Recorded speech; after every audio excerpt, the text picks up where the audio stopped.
What happens when a group of men target the wrong black woman, thinking no one will care? This is the incredible story of one brave black woman and her fiercely loyal dog, who stood together against hate and violence. From a terrifying confrontation to a powerful courtroom showdown, watch as justice is served and the underestimated find their strength. You won't believe how it all unfolds.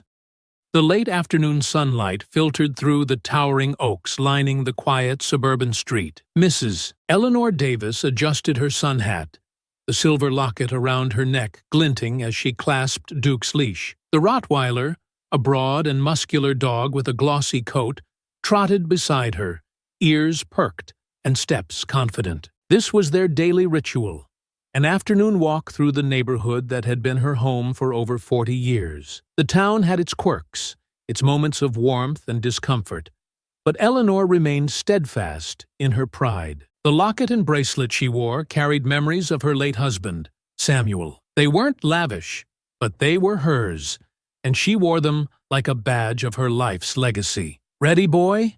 Eleanor asked, her voice light as Duke wagged his tail in response. The pair strolled past trimmed lawns and picket fences, nodding at the occasional passerby. Eleanor felt the sting of stares sometimes, lingering gazes that hinted at silent judgments, but she held her head high. It was a good day, she thought, ignoring the distant hum of a truck that seemed to linger too long behind her. Turning onto Maple Avenue, she felt Duke tense slightly.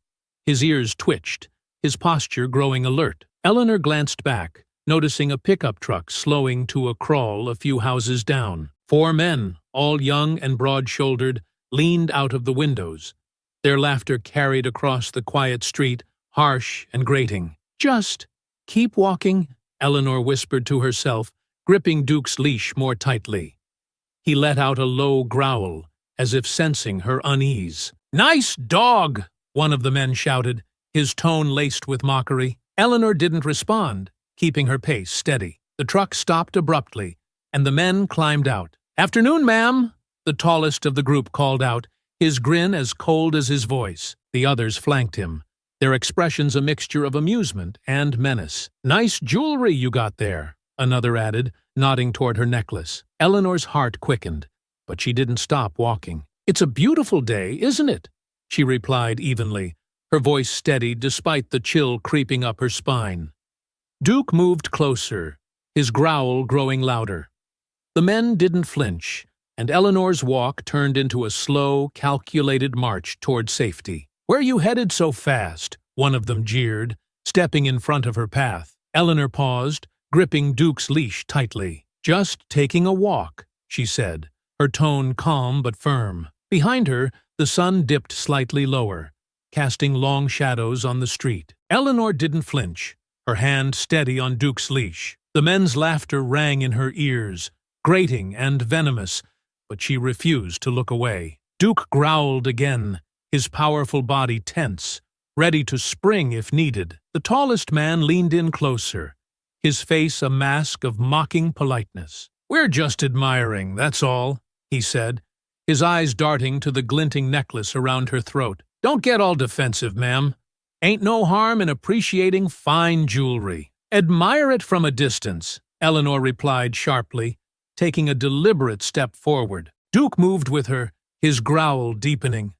The man blocking her path folded his arms, smirking. "Feisty for an old lady, aren't you?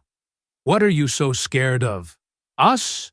Or your dog here losing his nerve?" Duke barked suddenly, a sharp, commanding sound that made the group flinch. Eleanor didn't need to look at her dog to know he was ready.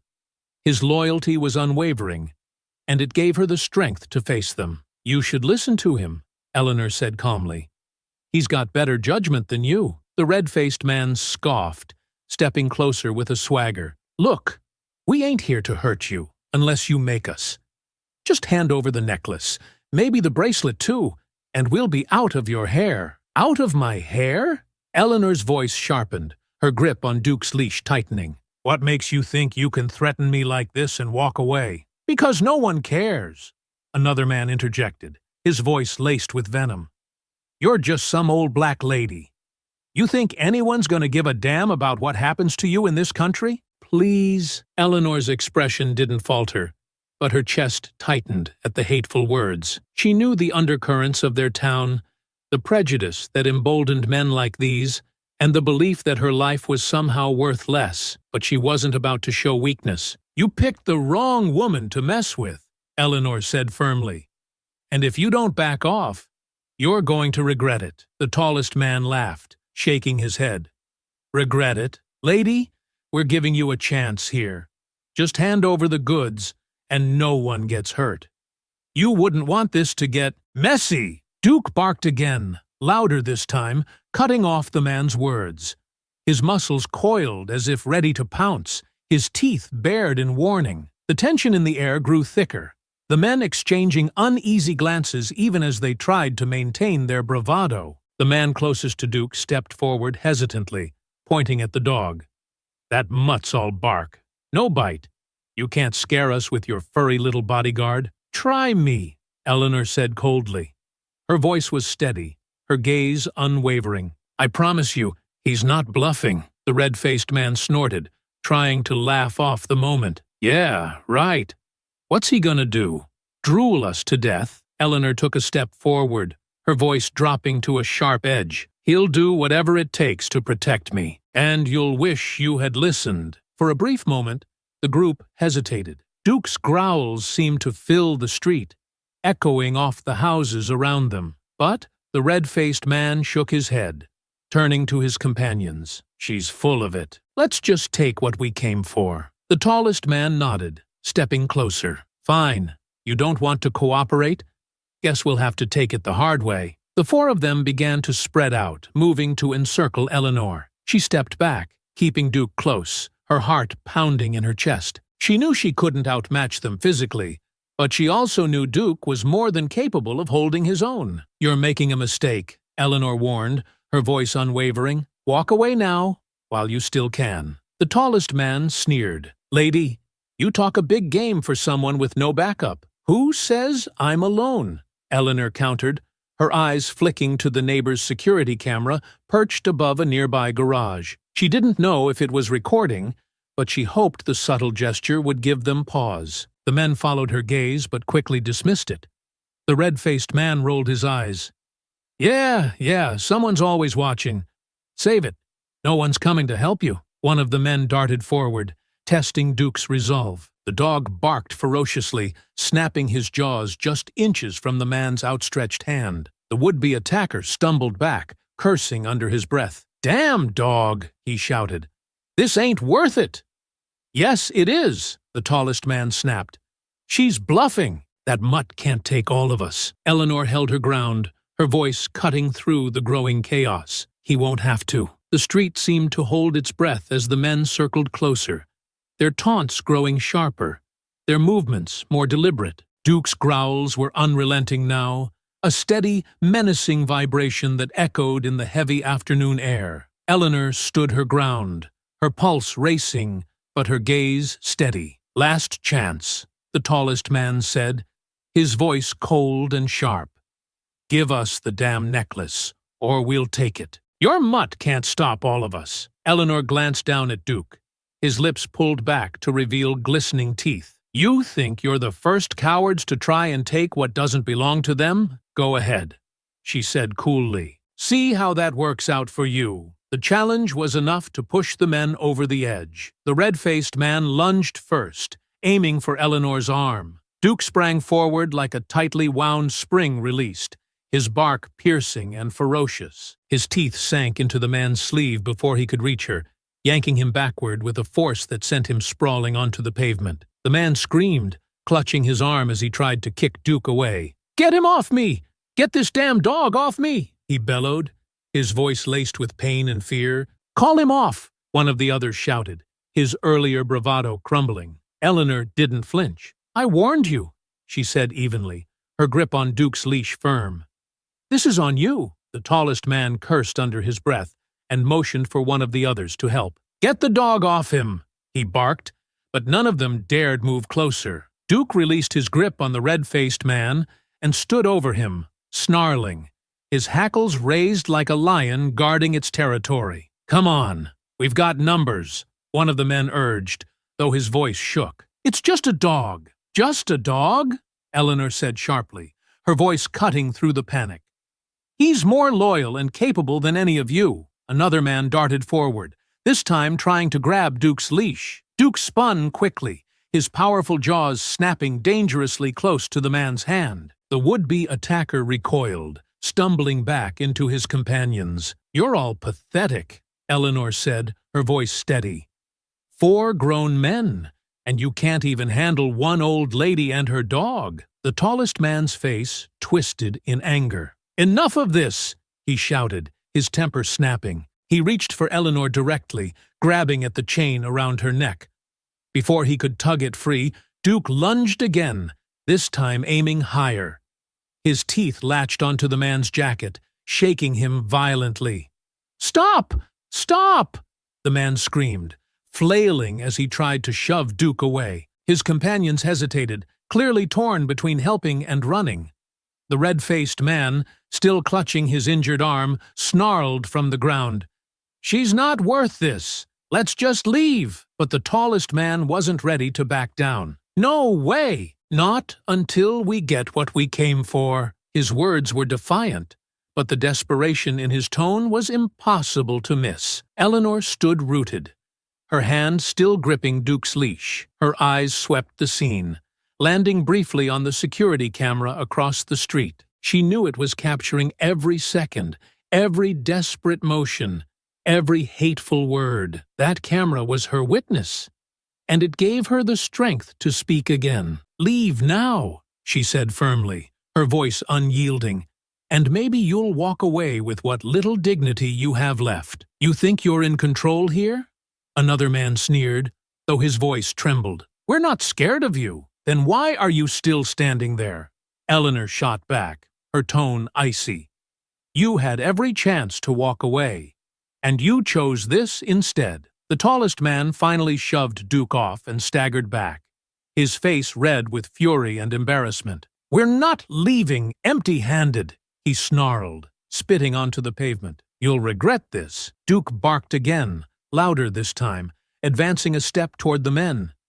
His sheer size and unrelenting aggression made them falter once more. The red-faced man scrambled to his feet, his injured arm hanging limply at his side.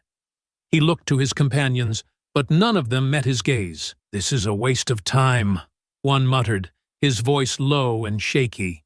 The tallest man glared at him. "Shut up. We're not done." "Actually, you are," Eleanor said, her voice cutting through the chaos like a blade. She took a deliberate step forward, Duke by her side, both of them radiating an unyielding presence that seemed to make the men shrink. "Last warning," she said. "Leave now, or I won't call Duke off next time." The group hesitated, their bravado wavering as their gazes darted between the ferocious dog and the resolute woman who refused to back down. The air was thick with tension, every second feeling like an eternity, but no one moved. Not yet. The men exchanged tense, uncertain glances, their earlier confidence unraveling in the face of Duke's relentless growls and Eleanor's calm defiance. Yet, despite the fear flickering in their eyes, the tallest man's pride refused to let him back down. He squared his shoulders and turned to his group, his voice dripping with venom. "We're not letting her win," he growled. "It's 4 of us, and 1 dog.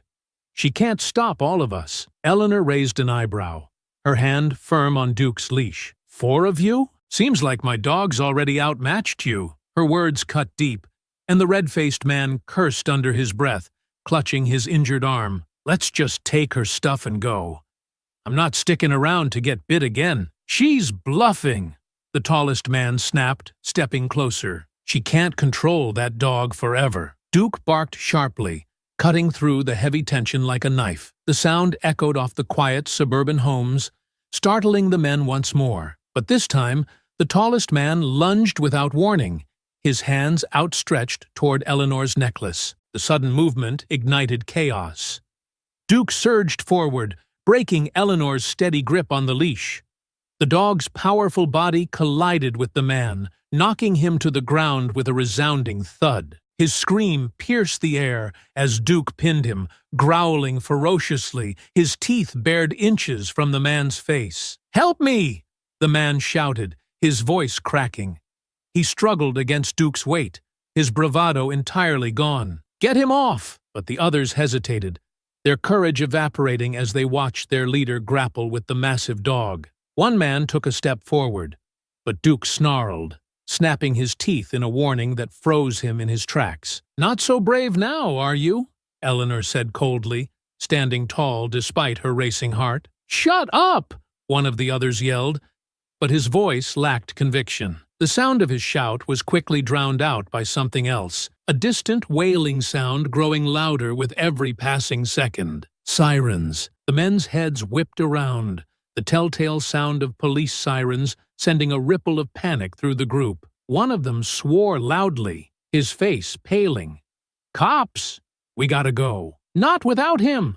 another protested, pointing to the man pinned under Duke. The tallest man thrashed beneath Duke's unyielding grip, his face contorted in fear. "Get me out of here!" he screamed, but none of the others moved. Eleanor crossed her arms, her expression stern. "Looks like your friends are smarter than you. They're about to run and leave you to deal with the consequences." The red-faced man backed away slowly, his injured arm hanging uselessly at his side. "Screw this! I'm not going to jail!" He turned and bolted toward the truck, the others quickly following suit. "Wait! Don't leave me!" the leader screamed, his voice filled with desperation, but the other men didn't look back, scrambling into the truck and peeling out in a screech of tires. The sound of the sirens grew louder, echoing down the street as the truck disappeared around the corner. Eleanor stepped forward cautiously, her voice steady but commanding. "Duke, hold!" The dog obeyed, his growls subsiding slightly but his stance firm. He kept the man pinned, his teeth just inches from the man's throat. The leader's chest heaved as he stared up at Duke, his earlier arrogance replaced by sheer terror. "You don't understand," the man stammered, his voice shaking. "It wasn't supposed to be like this. We just—" Eleanor cut him off, her tone razor-sharp. "You just what? Thought you'd rob an old lady because you thought no one would care? Thought no one would stop you?" She shook her head, her eyes cold. "You're going to regret every choice you made today." Red and blue lights washed over the street as a police cruiser came to a stop nearby. Officer James Carter stepped out, his hand resting on his holstered weapon as he approached cautiously. "Mrs. Davis, are you all right?" Eleanor nodded, her hand steady on Duke's leash. "We're fine, Officer Carter. My Duke here stopped this one before he could do more damage." The officer's gaze shifted to the man pinned under Duke, his eyes narrowing. "I see that. Good work, Duke." He crouched slightly, his voice firm. "Stay still, buddy. Don't make this worse for yourself." The man didn't dare move, his breath coming in short, panicked gasps. "Get this dog off me," he whimpered. Eleanor's expression didn't soften. "Not until you're cuffed and in the back of that car." Officer Carter moved quickly, securing the man's hands behind his back. "Okay, Mrs. Davis. You can call him off now." "Duke, release," Eleanor commanded. Duke stepped back immediately, his posture still alert as he returned to her side. She knelt beside him, scratching his ears as she murmured, "Good boy. You did good." The man groaned as Officer Carter hauled him to his feet. "Where are your friends?" the officer asked. The man's gaze dropped to the pavement, his voice trembling. "They left me. Smart of them," Officer Carter muttered, glancing at Eleanor. "We'll handle it from here. You sure you're okay?" Eleanor stood tall, her hand resting on Duke's head. "We're okay now, but I want to make sure this doesn't happen again." "It won't," Carter promised, leading the man to the cruiser. "Not if I have anything to say about it." As the door slammed shut, Eleanor exhaled deeply, her resolve unshaken. Duke wagged his tail, leaning into her side.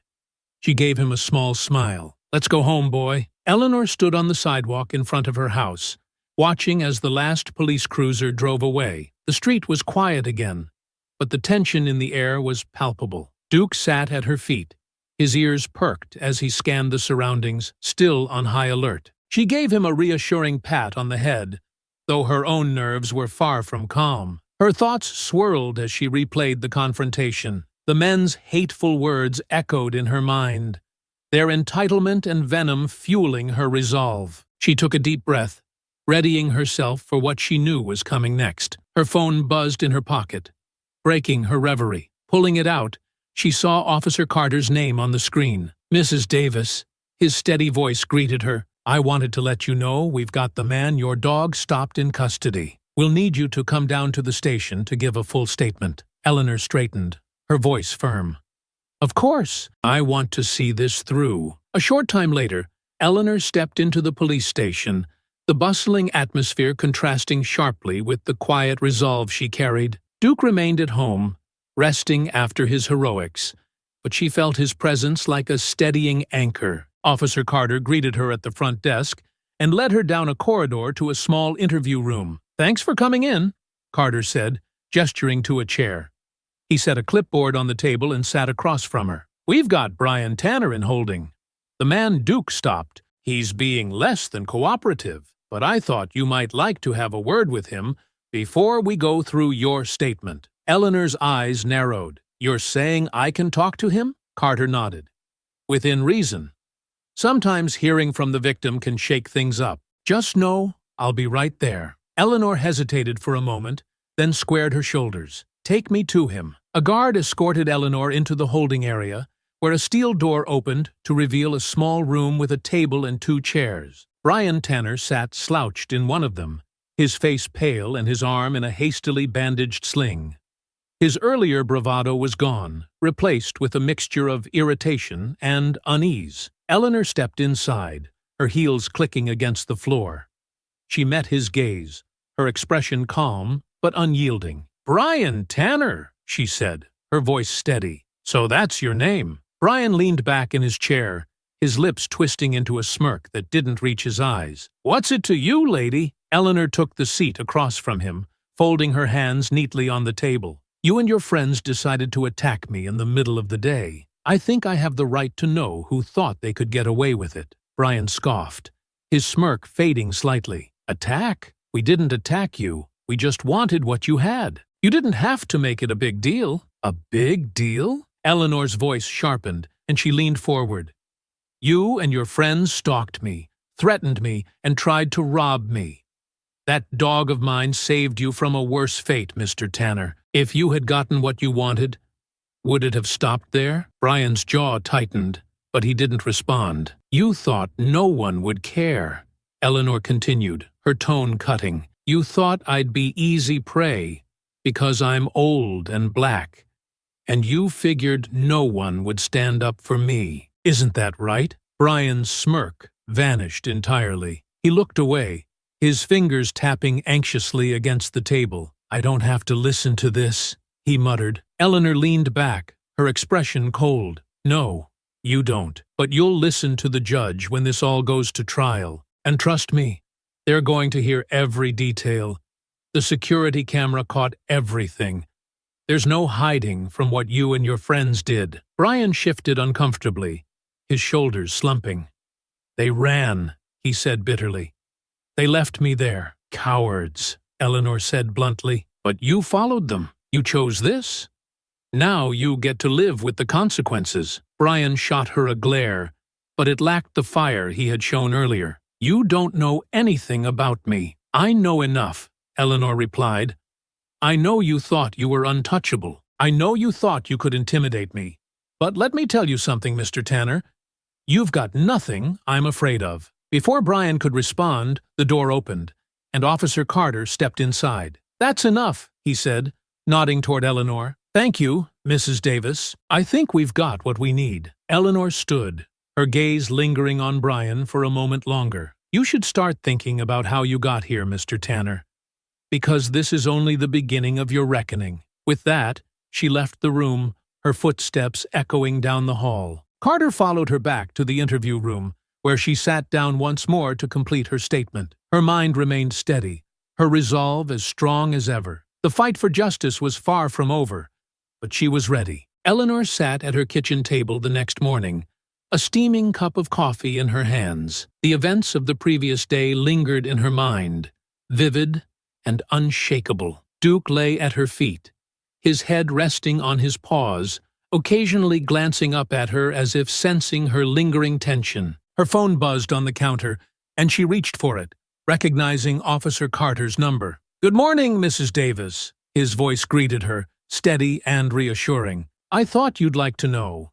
2 more of the men from yesterday have been arrested." Eleanor exhaled slowly, her grip tightening on the phone. "That's good to hear. Where did you find them?" "Turns out they weren't too far," Carter replied. "One of them was holed up at a relative's house, the other hiding in plain sight. It didn't take long to track them down once we put out the warrants. Brian Tanner's cooperation, or lack of it, didn't matter much after we pulled the security footage. The video was clear enough for us to identify the whole group." Eleanor's lips pressed into a thin line. "What about the last one? The driver? We're closing in on him," Carter assured her. "It's only a matter of time. Once we have him, the DA will move forward with the charges." Eleanor set her coffee down, staring out the window at the quiet street. "Good. They need to answer for what they did." "They will," Carter said firmly. "But I wanted to give you a heads up about something else. The arrests are making waves.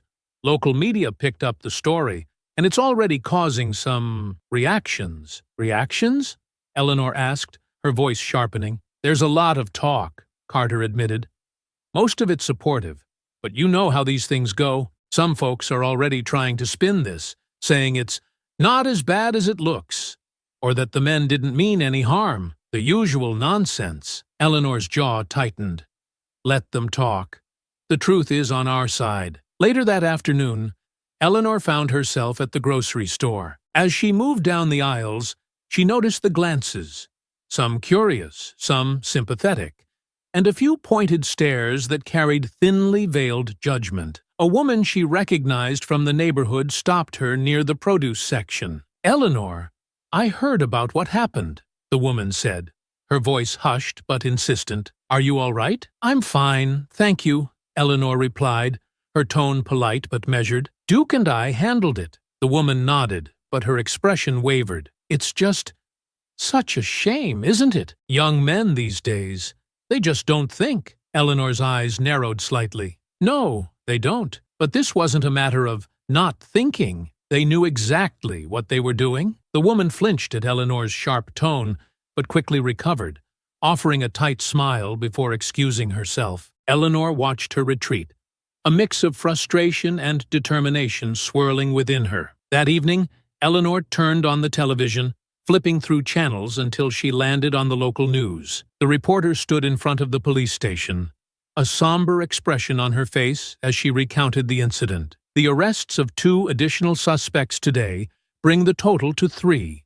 The suspects are accused of attempting to rob Mrs. Eleanor Davis, a retired teacher, during her afternoon walk. The confrontation, which was partially captured on a neighbor's security camera, has sparked both outrage and debate within the community." The footage played briefly, showing the men closing in on Eleanor and Duke's fierce intervention. The sight of Duke pinning Brian Tanner to the ground drew a faint smile from Eleanor, though it quickly faded as the reporter continued. "While many in the community have expressed support for Mrs. Davis, others have questioned the severity of the charges, claiming the suspects were simply misguided, and that the situation escalated unnecessarily." Eleanor's hands curled into fists. "Misguided," she muttered under her breath. "They attacked me in broad daylight, and they call that misguided?" The next segment shifted to interviews with community members. A younger woman spoke passionately. "What happened to Mrs. Davis was unacceptable. No one should feel unsafe walking in their own neighborhood." Then came a middle-aged man, his expression skeptical. "I mean, yeah, they shouldn't have done it. But people are acting like these guys are hardened criminals. It's not like they hurt anyone." Eleanor turned off the television, her frustration boiling over. She stood and began pacing the living room, her thoughts racing. The audacity of people excusing such blatant violence was infuriating. She had fought to protect herself and Duke, and now she had to contend with people diminishing her experience. Duke sat up, his eyes following her movements. She paused, kneeling beside him and stroking his fur. "They think they can talk their way out of this, boy," she said softly. "But they're wrong. They picked the wrong woman to mess with." The phone rang again, breaking the silence. Eleanor answered, her tone brisk. "Hello? Mrs. Davis, it's Jessica Nguyen," the voice on the other end said. "I've been assigned as the prosecutor for your case." Eleanor's shoulders relaxed slightly. "Thank you for calling, Ms. Nguyen. I want to make sure this doesn't get swept under the rug." "Trust me, it won't," Jessica replied. "The evidence is strong, and we're pursuing the maximum penalties. I'll keep you updated as we prepare for the arraignment." Eleanor nodded, a small but determined smile forming. "Good, I'll be ready." As she hung up, she sat back in her chair, Duke curling up at her feet once more. The fight for justice wasn't over, but Eleanor knew she had the strength to see it through. Eleanor sat across from Jessica Nguyen, the young prosecutor assigned to her case. The two women were seated in a small conference room at the district attorney's office, papers and folders spread out between them. Jessica, her expression focused but kind, pointed to a timeline laid out on the table. "The arraignment is set for next week," Jessica explained. "We'll be presenting the charges against the three men already in custody: Brian Tanner, James Foley, and Kyle Mercer. But as of now, the fourth suspect, the driver, is still at large." Eleanor's brow furrowed. "How can he still be missing? Surely someone knows where he is." Jessica nodded, her tone measured. "We're pursuing every lead. The security footage gave us a clear image of his face, and we've circulated his information statewide. It's only a matter of time before he slips up." Eleanor leaned back in her chair, her gaze steady. "He won't stay hidden forever. People like him think they're invincible until they aren't." Jessica smiled faintly. "I like your confidence, Mrs. Davis.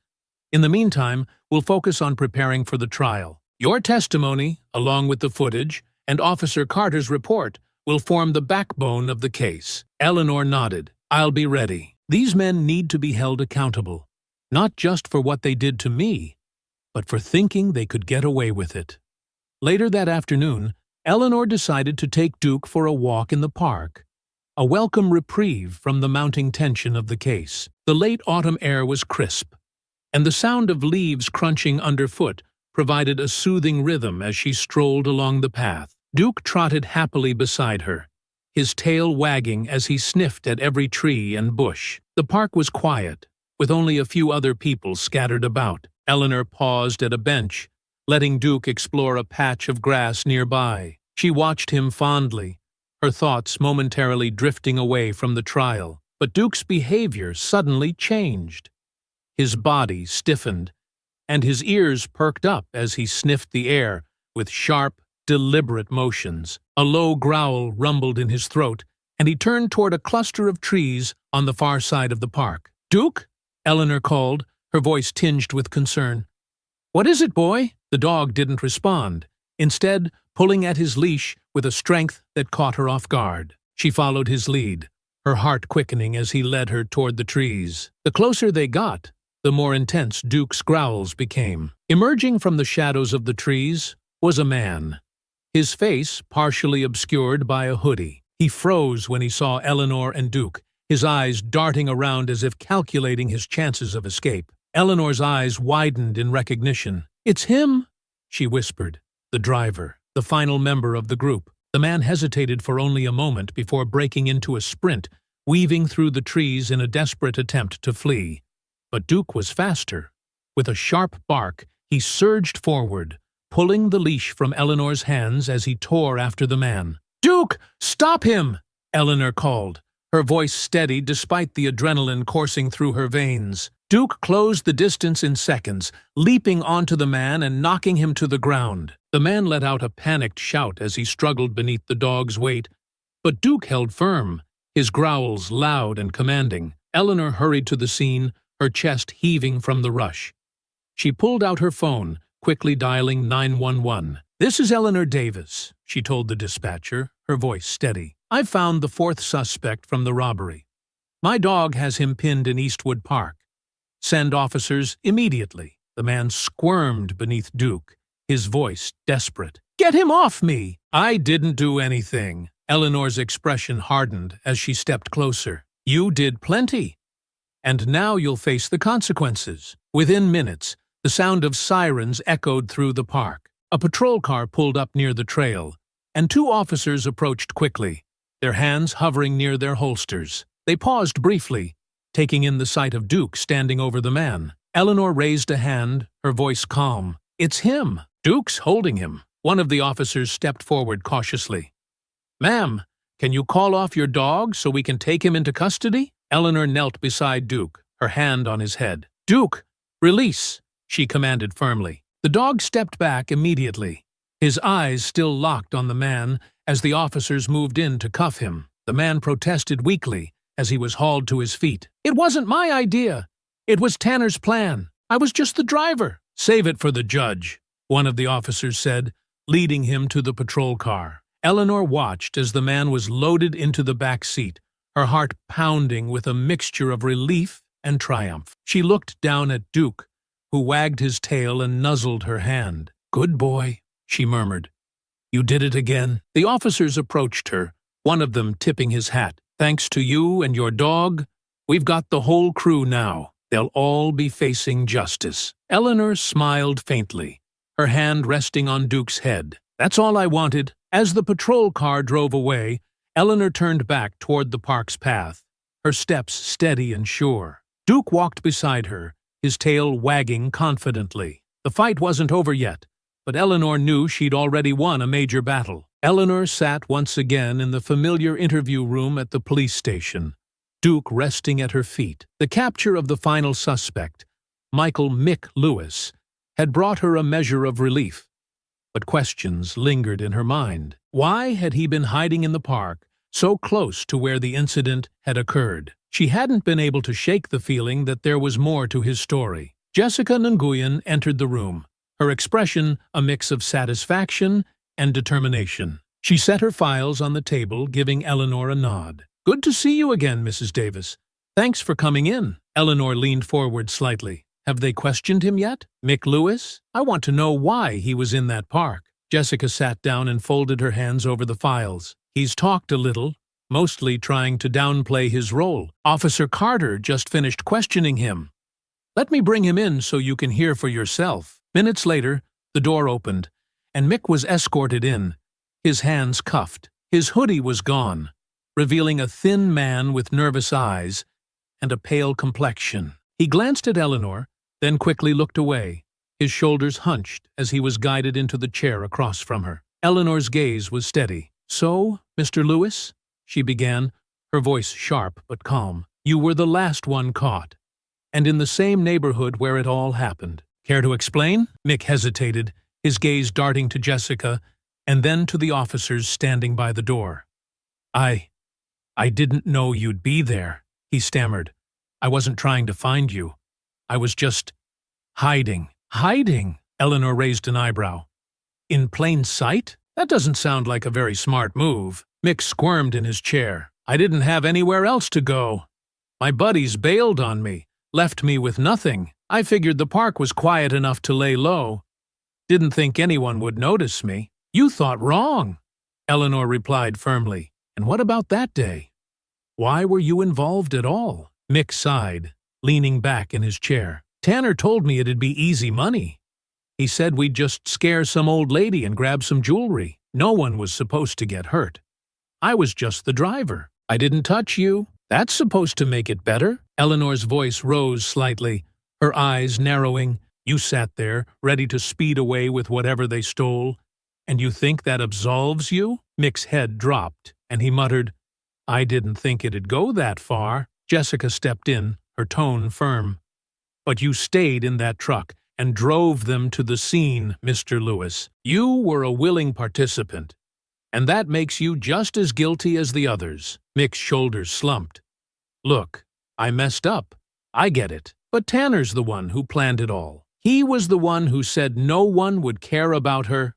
About you," he added, glancing hesitantly at Eleanor. Eleanor's lips pressed into a thin line. "He thought wrong, and so did you. You all underestimated me, and now you're here." Mick swallowed hard, his voice dropping to a near whisper. I didn't want to end up here. Jessica leaned forward, her expression sharp. Then maybe you should have thought about that before you decided to target someone you thought couldn't fight back. After Mick was escorted out of the room, Eleanor turned to Jessica. So, he was just hiding in the park?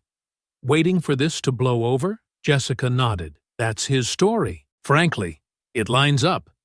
He doesn't seem bright enough to have a long-term plan, but that doesn't change the fact that he was a part of this. Eleanor leaned back in her chair, her fingers brushing Duke's head as he rested at her feet. He seemed scared, probably because he's realizing his life is about to change forever. Jessica smiled faintly. As it should, and thanks to your quick thinking and Duke's sharp nose, we've got all four of them. That's going to make the trial much stronger. What happens next? Eleanor asked. Jessica gathered her files, her expression growing serious. Now, we prepare for the trial. We'll present the charges, call witnesses, and lay out all the evidence. Their lawyers will try to spin the narrative, maybe even try to blame each other. But with the footage, your testimony, and everything else, it's an airtight case. Eleanor nodded, her resolve unwavering. Good. Because they deserve everything coming to them. Jessica smiled. I couldn't agree more. I'll be in touch soon with the trial details. For now, get some rest. You've already done more than enough. That evening, Eleanor returned home, her thoughts heavy with the day's events. She sat on the porch with Duke, the cool evening breeze brushing against her face. The neighborhood was quiet, the same calm that had been so rudely interrupted just days before. She reached down to scratch Duke behind the ears, her voice soft but firm. You did good again today, boy, she said. One more step toward justice. Duke wagged his tail, his loyalty as unshakable as her determination. The trial loomed ahead, but Eleanor felt ready. She had faced fear, prejudice, and violence head-on, and she wouldn't stop until justice was fully served. The courtroom was alive with tension as Eleanor stepped inside, the weight of the trial pressing on her shoulders. She adjusted her jacket and took a steadying breath, feeling Duke's absence keenly. Her loyal companion was home, resting after his role in the ordeal, but she carried his bravery with her. Today was about justice. The defendants sat at the defense table, their faces a mixture of defiance and unease. Brian Tanner, the ringleader, leaned back in his chair, a smug tilt to his chin, while James Foley and Kyle Mercer whispered nervously. Michael Mick Lewis, at the far end,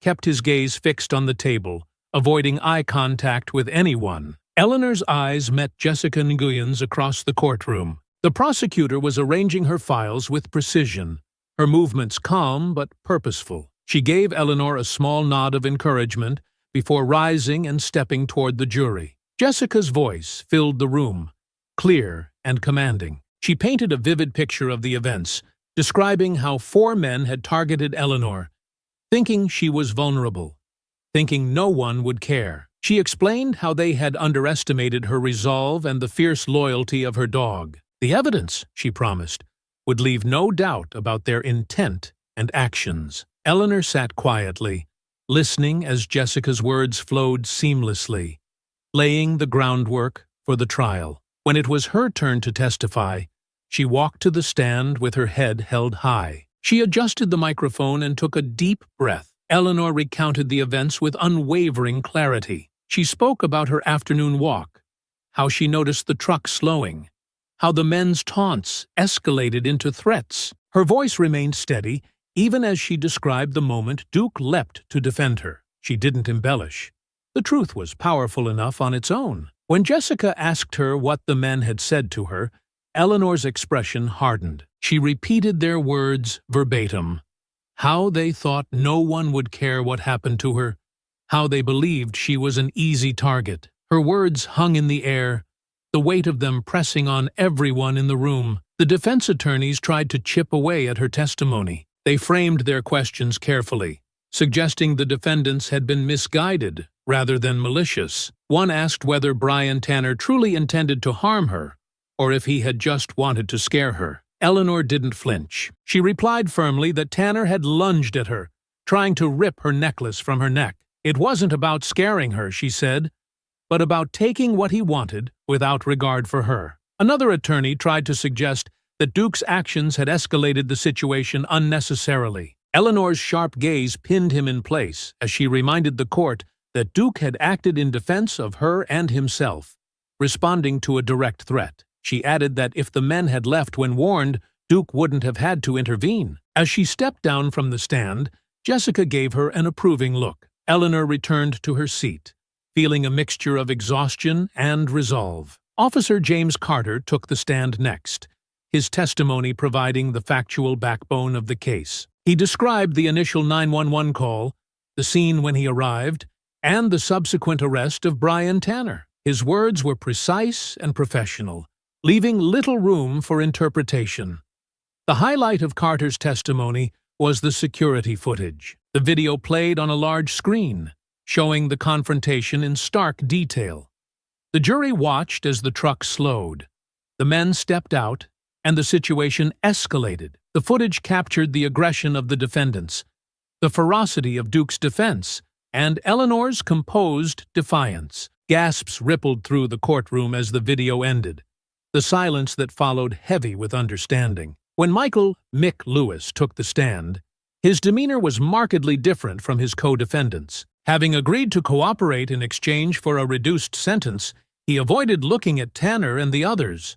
His voice was shaky as he described how Tanner had planned the robbery, how he had assured them it would be easy money. Mick admitted he had driven the truck and stayed in it during the confrontation, claiming he hadn't thought it would escalate the way it did. Jessica pressed him on why he had participated at all. Mick hesitated before replying that Tanner had convinced them no one would care about the victim, that it was a low-risk job. His words hung in the air, a stark reminder of the callousness that had driven their actions. Eleanor watched the jury closely, noting their reactions. Some looked angry, others pensive, but all seemed engaged. She felt a flicker of hope. The evidence was strong, the testimonies compelling. Yet she knew the defense would do everything they could to sow doubt. As the day's proceedings ended, Eleanor stepped outside the courthouse into the crisp evening air. Jessica joined her, a satisfied look on her face. She told Eleanor that the day had gone well, that the jury seemed receptive. Eleanor nodded, her resolve firm. She glanced toward the horizon, the setting sun casting a warm glow over the city. This wasn't over, but she could feel the tide turning. Justice was within reach. The courtroom was heavy with anticipation as the final day of the trial began. The gallery was packed, the jury seated in their assigned rows, and the defendants at the defense table looked far less confident than they had at the start of the proceedings. Brian Tanner, his earlier arrogance shattered, stared blankly at the table in front of him. James Foley and Kyle Mercer exchanged nervous glances, while Mick Lewis sat stiffly, his cooperation earning him glares from his former friends. Eleanor sat beside Jessica Nguyen, her hands folded neatly in her lap.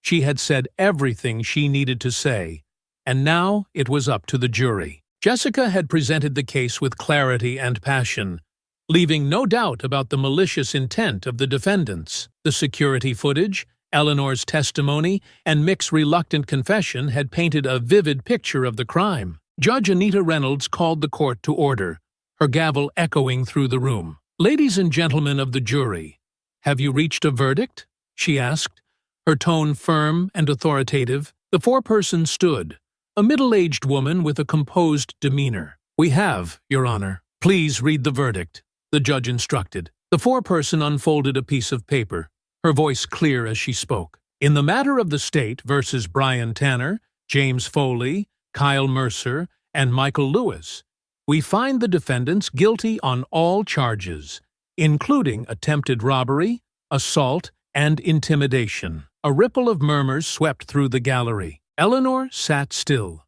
her face calm, but a deep sense of relief coursed through her. Justice had prevailed. Judge Reynolds nodded solemnly. "Thank you, members of the jury. The court accepts your verdict. Sentencing will proceed immediately." Jessica stood to deliver her recommendation. Your Honor, the prosecution respectfully requests the maximum penalties for Mr. Tanner, Mr. Foley, and Mr. Mercer, given the severity of their actions and the malicious intent behind them. For Mr. Lewis, given his cooperation, we recommend a reduced sentence, but still sufficient to reflect his culpability. The defense attorneys tried to mitigate the damage, each arguing for leniency, but their words rang hollow. The evidence was irrefutable, and the judge's expression remained unmoved as she prepared to issue her decision. Brian Tanner, she began, her tone measured, you orchestrated this crime, targeting Mrs. Davis not only for her possessions, but with the belief that her age and race made her an easy victim. Your actions were deliberate and cruel. You are sentenced to 12 years in state prison with no possibility of parole for the first 8. Tanner's face fell, his bravado crumbling as the weight of his punishment settled on him. James Foley and Kyle Mercer, the judge continued, you willingly participated in this act, and your behavior escalated the danger to Mrs. Davis. You are each sentenced to 10 years in state prison, with no possibility of parole for 6 years. Foley let out a shaky breath, while Mercer's head dropped into his hands. The courtroom was silent, the reality of the consequences sinking in. Michael Lewis, the judge said finally, her tone softening slightly. You chose to cooperate with the prosecution and provided valuable testimony that aided in securing these convictions. However, your role as the driver still holds weight. You are sentenced to 5 years in state prison, with eligibility for parole after 3. Lewis nodded faintly, his shoulders slumping in resignation. He glanced briefly at Eleanor, his lips parting as if to speak. But no words came. Judge Reynolds surveyed the defendants one last time. Your sentences reflect the harm you caused, and the message this court must send, that targeting vulnerable individuals with malice will not be tolerated. This case is adjourned. Her gavel struck, and the courtroom erupted into activity. Reporters rushed to capture the reactions, family members exchanged words, and the defendants were led out in handcuffs. Tanner glanced over his shoulder at Eleanor as he was escorted away, his expression a mixture of anger and defeat. Eleanor met his gaze briefly, unflinching, before turning back to Jessica. You did it, Jessica said, her voice warm with satisfaction. We did it. Eleanor allowed herself a small smile. Justice was done. That's what matters. Outside the courthouse, Eleanor was met with a group of supporters, neighbors who had followed the case closely. They offered words of encouragement and admiration, though some still seemed hesitant, their discomfort with the situation clear. Eleanor took it all in stride, her focus unwavering. As she arrived home later that day, Duke greeted her at the door with a wagging tail and a joyful bark. She knelt down, wrapping her arms around him. It's over, boy, she murmured. We did it. She stood and walked to the porch, gazing out at her quiet street. The memory of the attack lingered, but so did the strength she had shown, and the justice she had fought for. Duke sat beside her, his head resting against her leg. As the door closed behind her that evening, Eleanor exhaled deeply, the echo of the gavel and the courtroom's tension still lingering in her mind. She set her purse on the counter and looked down at Duke, who sat, waiting patiently, his head tilted, as though sensing her thoughts. She knelt beside him, wrapping her arms around his sturdy frame. It's over, Duke, she murmured, her voice soft. We did it. Justice was served. Duke wagged his tail, leaning into her embrace. His calm presence was a balm to her frayed nerves, a reminder of everything they had endured together. Eleanor straightened and walked into the kitchen, her steps lighter than they had been in weeks. Tonight wasn't just about moving forward. It was about acknowledging how far they had come. She prepared Duke's special meal with care, roasting chicken to perfection and adding rice, carrots, and a few of his favorite treats. The smell of the meal filled the air, and Duke sat alert, his eyes locked on her every move. His tail thumped against the floor with eager anticipation. You've been patient, boy, she said, with a small laugh, as she placed the dish on the floor. "Now it's your turn to be spoiled." Duke didn't hesitate, diving into the feast with gusto. Eleanor leaned against the counter, watching him with a smile. Her thoughts drifted to the trial, to the tense moments on the witness stand, and the unwavering strength she had drawn from Duke and her own resolve. The memory of the men's sneers and the fear they had tried to instill in her still lingered, but it no longer had power over her. She had stood firm, fought back, and won. As Duke finished his meal, he padded over to her, his head nuzzling her hand. She knelt again, stroking his fur. "You were my hero, Duke. You stood by me when I needed you the most. I couldn't have done this without you." Eleanor moved to the living room, where the quiet hum of the evening settled around her. She sank into her favorite armchair, gazing out the window at the street bathed in the soft glow of streetlights. It was the same street where everything had happened, but tonight it felt different. Calmer, safer, as though the storm had finally passed. Her thoughts turned inward, reflecting on what the ordeal had taught her. The attack had been a painful reminder of the ugliness that still existed in the world, the prejudice and entitlement that emboldened people like those men. But it had also reminded her of the strength within herself, the courage to stand up for what was right, even when the odds seemed overwhelming. She thought of the trial, of the words she had spoken in that courtroom. They weren't just for her.